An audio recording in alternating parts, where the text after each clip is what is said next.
Bien, dando continuidad al anterior video donde habíamos revisado las propuestas teóricas de Claude Lévi-Strauss, ahora vamos a hacer un abordaje sobre las propuestas metodológicas. Bien, Claude Lévi-Strauss y en general el estructuralismo antropológico del siglo XX, de mediados del siglo XX, nos propone básicamente un nuevo enfoque para la antropología. Y esto es porque Lévi-Strauss plantea, por ejemplo, la importancia de la totalidad. Es decir, él cree que debemos construir leyes generales que nos permitan abordar no una cultura en específico, sino en general todo lo que se considera la producción humana, es decir, la cultura. Y aquí es en donde él sostiene que si la vida social es un sistema relacionado, el trabajo de la antropología consiste en descomponer los códigos, es decir, las partes de este sistema y entender lo común entre lo diverso. Él entiende que efectivamente existen diversas maneras de expresar esos códigos sociales, pero como el trabajo es entender cómo se organizan a través de leyes esos códigos, a través de normas, en el fondo dice, es posible la construcción de modelos explicativos. Y esos modelos explicativos nos sirven para la comprensión de todas esas diversidades. Por eso dice que la antropología debe tratar de construir modelos que tiendan a la explicación de la totalidad. Luego, para Claude Lévi-Strauss es muy importante la significación, y es que para él analizar los sistemas de significación a través del lenguaje, entendido el lenguaje no solamente como aquello que se dice, sino también a través de las leyes, de los rituales, de las formas de expresión. Y él dice que es importante acceder a las estructuras inconscientes de manera comparativa, ¿no? Entendiendo lo comparativo no con otros sistemas sociales, sino con la postura misma del investigador. Porque para Claude Lévi-Strauss entender la significación que se producen en otros sistemas culturales es un ejercicio importantísimo para quienes investigamos, para antropólogos y antropólogas, de cambiar nuestra postura. Es decir, dejar de mirar con nuestra mirada, probablemente occidental, para poder reconstituir el pensamiento de las diversidades desde el punto de vista de aquella diversidad. Esto da paso a la siguiente propuesta, la objetividad. El investigador entonces debe liberarse, según Lévi-Strauss, de su subjetividad.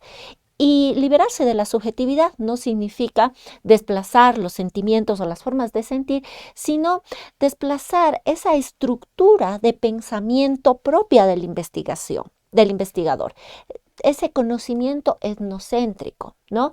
Y por supuesto de los métodos de aprendizaje de ese pensamiento etnocéntrico, porque recordemos que en Occidente hemos construido ciertos modelos de aprendizaje. Bueno, el trabajo es un poco deshacernos de esos modelos para poder pasar a otras estructuras de pensamiento y a partir de ello, en ese ejercicio de comparación, elaborar nuevas categorías de pensamiento. Entonces, para Claude Lévi-Strauss es importante crear un lenguaje que sea comprensible para todos y para todas. Y para él es importantísimo, por ejemplo, el uso de la matemática, que según Lévi-Strauss, es una forma de pensamiento estructurado, más objetivo, que permite organizar y además construir una lógica simbólica de lo que se va observando en el campo. Y eso le otorga objetividad al lenguaje. Otro de los grandes apuestas que hace Claude Lévi-Strauss es el análisis de los mitos.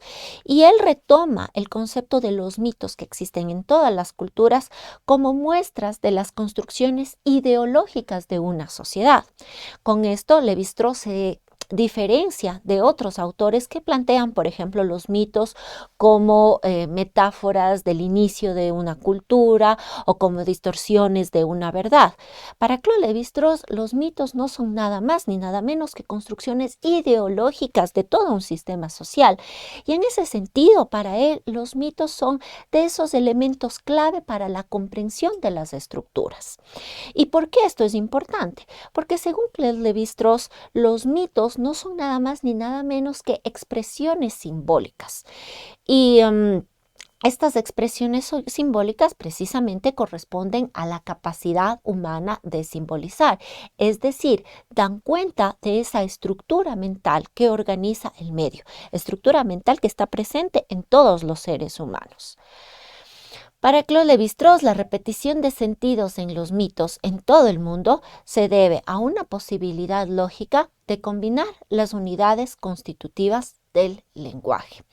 Y según él, lo importante es analizar los mitemas, es decir, las unidades mínimas de significado que están presentes en cada uno de los mitos, así como entender las relaciones lógicas que están articulando esos mitemas para entender.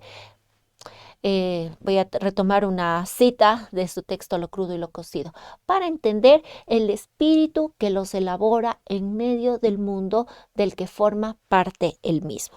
Por eso he puesto ese diagrama para mostrar cómo dentro de este átomo existen pues diferentes partes. Bueno, diríamos, si retomamos esta idea del átomo,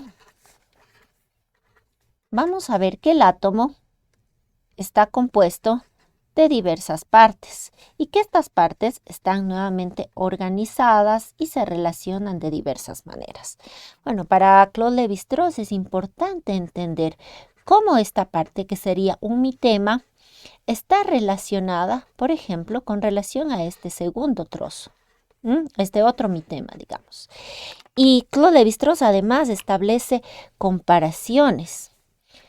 Estas comparaciones generalmente son de carácter dual, ¿no? Es decir, muestra, por ejemplo, cómo A, voy a suponer, es femenino y cómo B es masculino. ¿Cuáles son las relaciones dentro del mito que se establece entre lo femenino y lo masculino?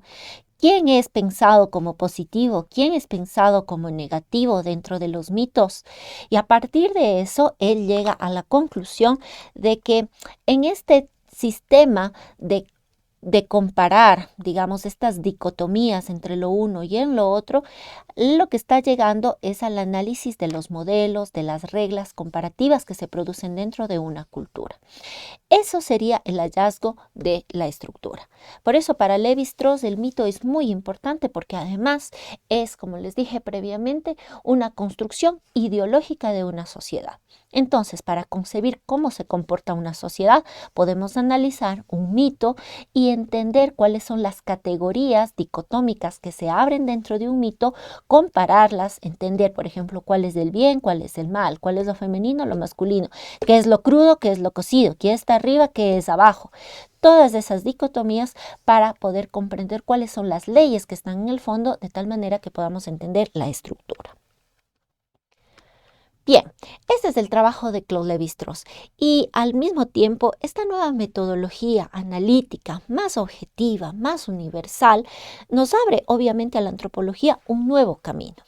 Y nos abre este nuevo camino precisamente porque nos muestra qué es la estructura, entendiéndola como un atributo de la organización social humana, y como tal dice, solo llegamos a conocer la naturaleza de esta estructura cuando construimos un modelo generalizado partiendo de ejemplos empíricos radicalmente opuestos. Aquí está la base del nuevo camino para la antropología del siglo XX, de mediados del siglo XX. Construir modelos generalizados partiendo de ejemplos empíricos visibles, pero que sean radicalmente opuestos.